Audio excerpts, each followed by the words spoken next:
दोस्तों नमस्कार। बेंगलुरु के एआई इंजीनियर अतुल सुभाष की आत्महत्या के बाद जैसे जैसे दिन गुजर रहे हैं वैसे वैसे रोज़ाना एक एक करके चौंकाने वाले खुलासे हो रहे हैं। पहले ये बातें निकलकर सामने आई थी जो अतुल सुभाष का वीडियो जो 1 घंटे 30 मिनट का वायरल हुआ था, 24 पेज का सुसाइड नोट वायरल हुआ था। उसमें उन्होंने अपनी पत्नी के ऊपर कई आरोप लगाए थे और कहीं ना कहीं जब गिरफ्तारी हुई उन आरोपों की जाँच पड़ताल पुलिस कर रही है। इस पूरे मामले में अब निकिता सिंघानिया का भी बयान निकलकर सामने आया है।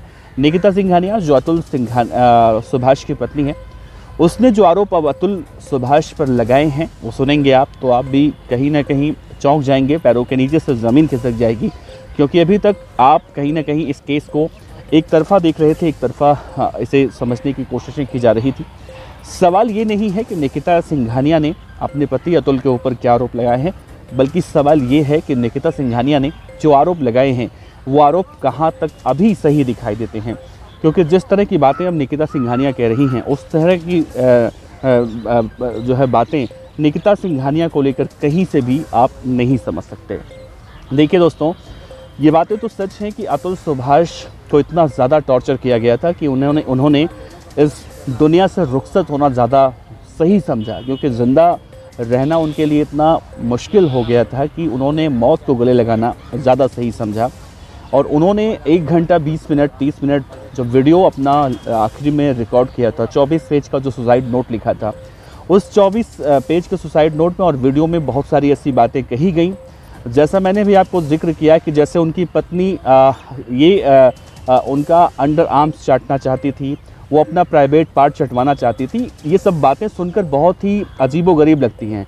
बहुत सारे हमारे दोस्त भाई कमेंट बॉक्स में ये लिख रहे हैं कि भाई इतनी गंदी बातें क्यों कर रहे हो। तो मैं आपसे बताऊं, मैं गंदी बातें नहीं कर रहा हूं, बल्कि अतुल सुभाष ने ये सारी बातें अपने वीडियो में अपनी पत्नी के लिए कही थी। और यही वो बातें हैं जो 2 धड़ा जो बढ़ चुका है। एक धड़ा कह रहा है कि अतुल सुभाष ने बिल्कुल सही कहा है, दूसरा धड़ा कह रहा है कि इस तरह की बातें अपनी पत्नी के बारे में अतुल सुभाष को बिल्कुल पब्लिक फोरम में नहीं बतानी चाहिए। खैर, इन सब बातों से अलग हटते हैं।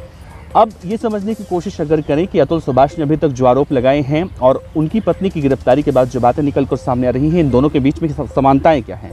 तो देखिए, अतुल सुभाष की पत्नी यानी निकिता सिंघानिया हरियाणा के गुरुग्राम के सेक्टर 57 के उस पीजी से जब गिरफ्तार हुई, गिरफ्तारी के बाद उसकी मां और भाई यानी अनुराग और निशा दोनों गिरफ्तार हुए और इन्हें जब मजिस्ट्रेट के समक्ष पेश किया गया तो सबसे पहला बयान तो यही सामने आया था कि अतुल सुभाष ही उन्हें टॉर्चर करता था, अतुल सुभाष उन्हें परेशान करता था, वो किसी तरह से पैसे नहीं मांगा करती थी।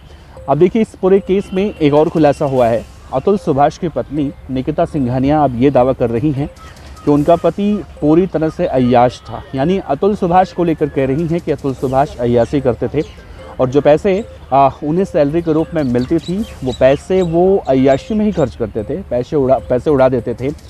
हिना और रिंकी नाम की एक लड़की है जिसको लेकर निकिता सिंघानिया ने दावा किया है कि ये सारे पैसे वो हिना और रिंकी के ऊपर उड़ा दिया करते थे।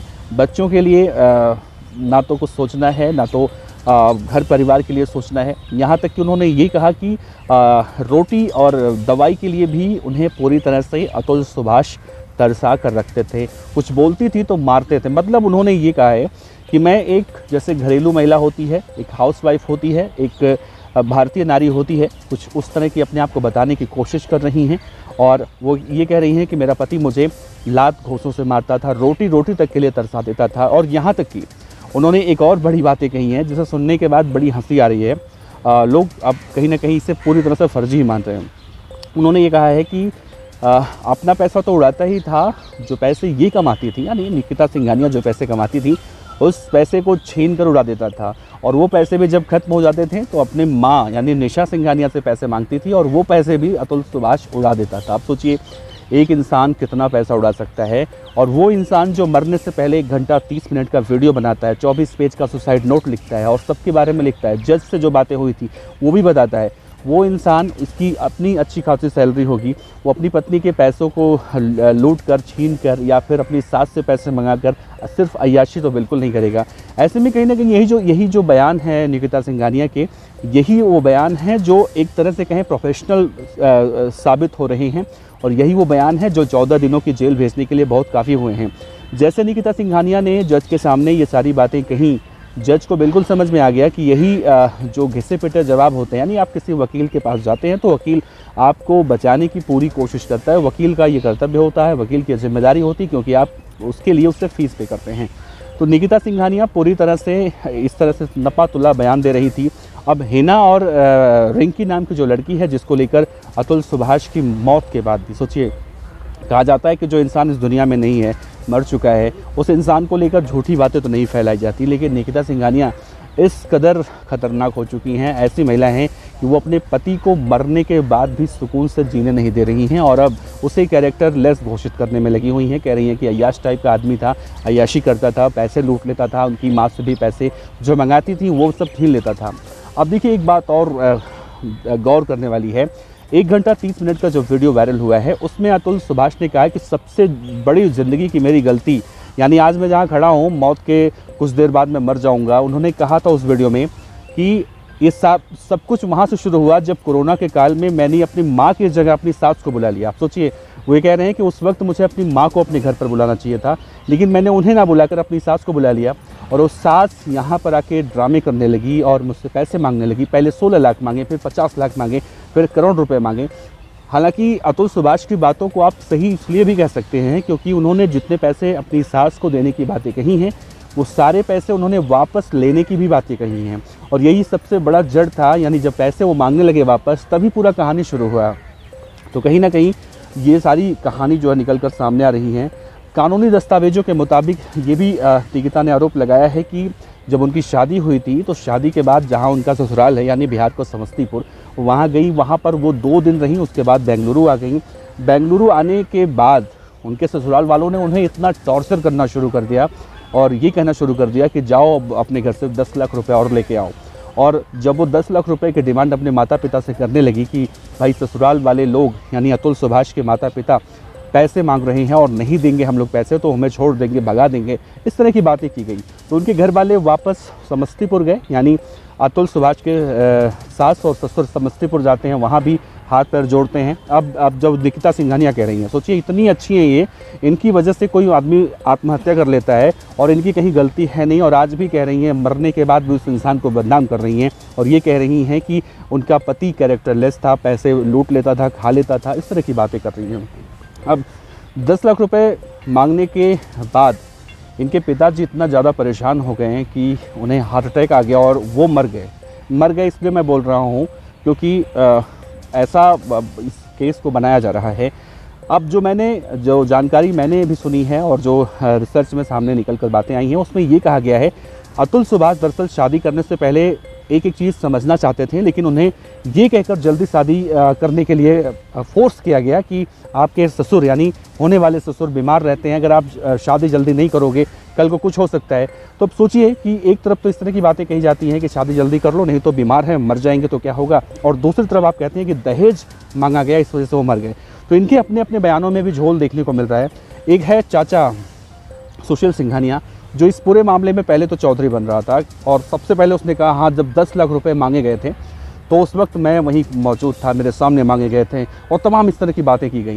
लेकिन जब चाचा का नाम भी इस मामले में अतुल सुभाष ने मरने से पहले वीडियो में लिया तो चाचा की सारी चौधराहट गायब हो गई और चाचा आज कहाँ है किसी को पता नहीं है। चाचा को भले ही प्रयागराज की कोर्ट ने ज़मानत दे दिया हो, लेकिन चाचा अभी भी उसकी लोकेशन क्या है ये नहीं पता चल पा रही है।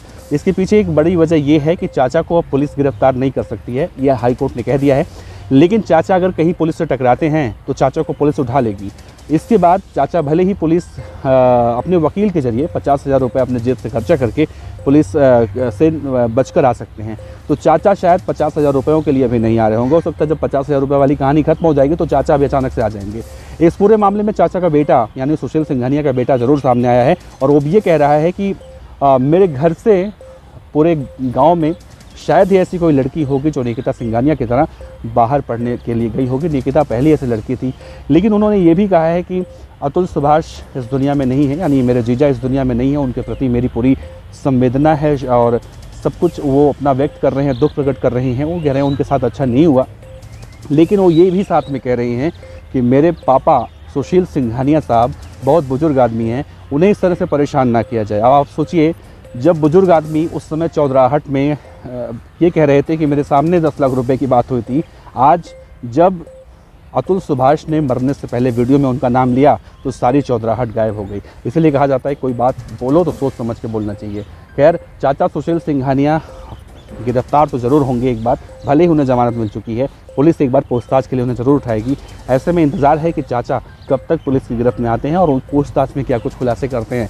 लेकिन दोस्तों, एक चीज़ आप मुझे बताइए कि निकिता सिंघानिया जो अब दावा कर रही हैं कि उनका पति कैरेक्टरलेस था, रिंकी और फहीना के साथ उसका नाजायज़ संबंध था, अय्याशी में सारे पैसे खर्च कर देता था, ये जो 80-82 हज़ार रुपये तनख्वाह पाती थी ये पैसा भी खर्च करता था, इनकी माँ यानी उसकी सास जो पैसे देती थी वो पैसा भी खर्च करता था, रोटी पानी सबके लिए तरसा देता था, दवा उन्हें नहीं देता था, मतलब इतनी सारी समस्याएं थी। इसीलिए ये वहाँ से छोड़कर अपने पति को, पहले लखनऊ आती हैं, जौनपुर आती हैं और फिर हरियाणा में जाती हैं। मतलब 3 साल से ये अपने पति को छोड़कर यहाँ से वहाँ भागती रहती हैं और इस कदर टॉर्चर कर देती हैं कि इनका पति फाइनली ये सोचता है कि भाई जब तक मैं ज़िंदा रहूँगा, मेरे पास जो पैसे हैं, मेरे पैसे से मेरे दुश्मन मजबूत हो रहे हैं, उससे अच्छा मैं अपने आप को ख़त्म कर लेता हूँ। और जो वीडियो 1 घंटा 30 मिनट का उन्होंने बनाया, उस वीडियो को अगर आप पूरा सुनेंगे तो जो आप ये बातें कह रहे हैं ना कमेंट बॉक्स में कि आप भाई इस तरह से वल्गर बातें क्यों कर रहे हैं, चाटने वाली बातें जो बहुत सारे हमारे दोस्तों ने की हैं, वो बातें नहीं कहेंगे। क्योंकि अतुल सुभाष ने खुद ये कहा है अपने वीडियो में, आप जाके सुनेंगे तो कहिए तो मैं आगे हम लगा देते हैं एक छोटा सा चंक उस वीडियो का, जिसमें वो ये दावा कर रही हैं कि मेरी पत्नी मेरा कांख यानी अंडर आर्म चाटती थी और मुझसे कहती थी मेरा प्राइवेट पार्ट चाटो।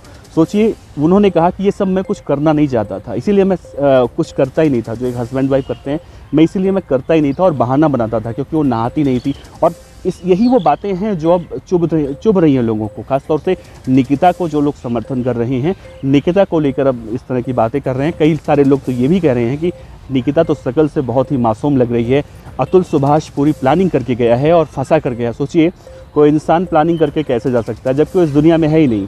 अब उसे किसी जौनपुर की कोर्ट में पेश नहीं होना है, किसी सुप्रीम कोर्ट में पेश नहीं होना है, तो ऐसी प्लानिंग करके अतुल सुभाष का क्या फ़ायदा हुआ। खैर, अलग अलग तरह की प्रतिक्रियाएं निकल कर सामने आ रही हैं। आपसे ज़रूर मैं रिक्वेस्ट करूंगा कि अतुल सुभाष को इंसाफ मिले, इसीलिए सब लोग कमेंट बॉक्स में वी वांट जस्टिस ज़रूर लिखें, क्योंकि अतुल सुभाष का परिवार इस वक्त इसी उम्मीद की दरकार में जी रहा है। प्रधानमंत्री नरेंद्र मोदी से लेकर नीतीश कुमार, सबसे यही गुहार लगाई जा रही है। तो इसीलिए आप सभी लोग अतुल सुभाष को इंसाफ दिलाने के लिए आगे आएँ और बढ़ चढ़ कर हिस्सा लें और लिखें वी वांट जस्टिस। इसी उम्मीद के साथ आप सब अपनी विचार रखिएगा। फिर मिलते हैं अगले वीडियो में। नमस्कार, जय हिंद।